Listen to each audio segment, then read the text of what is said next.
I lose. I don't feed on approval, don't need statues and gold. Temples crumble to ruins, centuries from today. History will remember, carved in stone on my grave, lies a legend forever. I'm the son, I'm the father, I was raised in the fire. Welcome back, everyone, to the Creating Strength podcast. Today, we're going to talk about how leaders can develop others.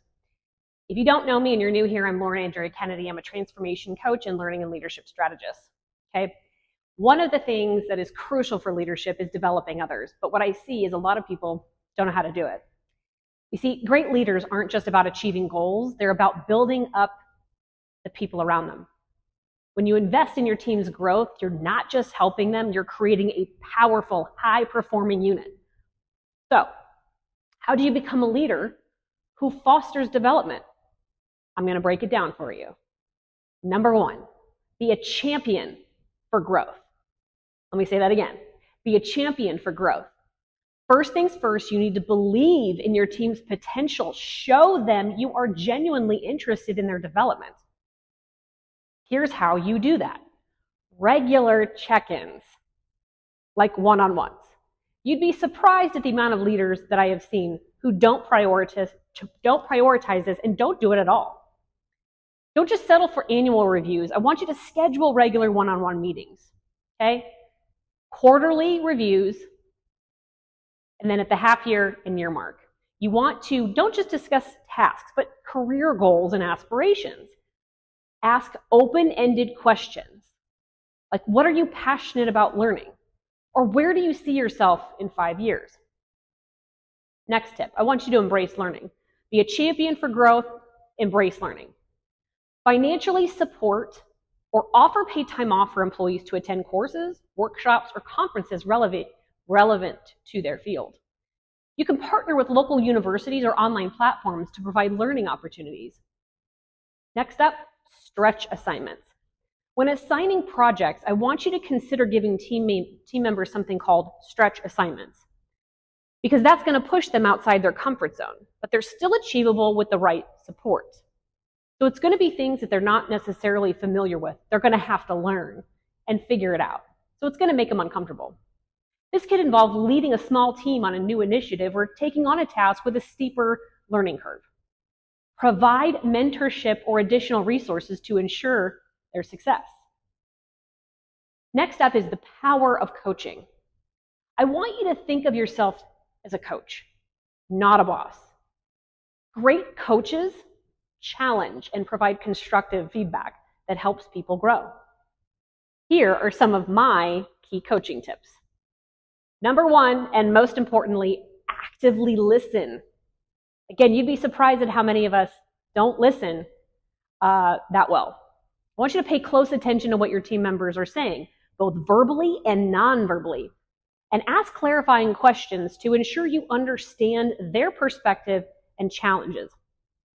Focus on strengths. Everyone has strengths. Help your team members identify and leverage their existing skills while addressing areas for development.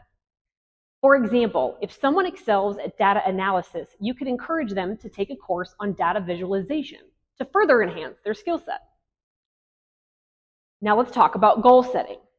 I want you to work together to set SMART goals. And if you're unfamiliar, these goals should be specific, measurable, achievable, relevant, and time-bound.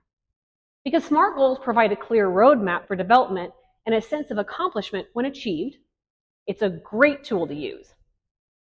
Next up, create a culture of learning.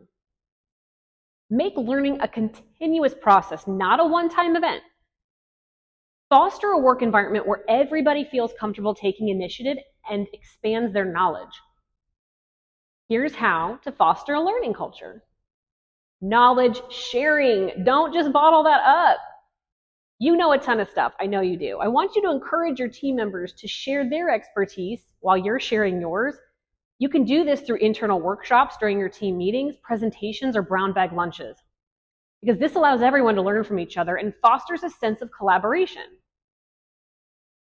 Next up is open communication, creating a safe space for honest feedback and asking questions. This could involve holding regular team meetings where people feel comfortable discussing challenges and learning opportunities. Celebrate learning. Recognize and reward those who take initiative in their development. This could involve public praise, bonus structures tied to learning goals achieved, or opportunities to mentor others. And we can't forget, lead by example. People learn by watching. They're also incredibly motivated and inspired by it. The most effective way to encourage a culture of learning is to show your team you're committed to continuous learning yourself. Here's a few ways that you can do that. Be open to feedback. Actually take the feedback. Don't get defensive. Ask for it. Verbally ask for it in one-on-ones. Send out surveys. Actively seek feedback on your own leadership style from your team members and superiors. Be open to constructive criticism and demonstrate a willingness to improve. I also want you to embrace new challenges. Don't get stuck in your comfort zone, because if you do, your team will too. Take on new project or responsibilities that push you to learn new skills. This could involve volunteering to lead a cross-functional team or take a course on a new management technique. And next up, share that learning journey. Talk openly about your experiences. And don't forget the challenges. Talk about the challenges you've overcome, because this is going to show your team that growth is an ongoing process, and it's going to inspire them to do the same. Now, remember, developing your team, it's an investment in your organization's future. But by following these tips, you can become a leader who empowers others to reach their full potential. Thanks for joining me today on the podcast. If you have any questions or comments, please leave them below. I will for sure answer them.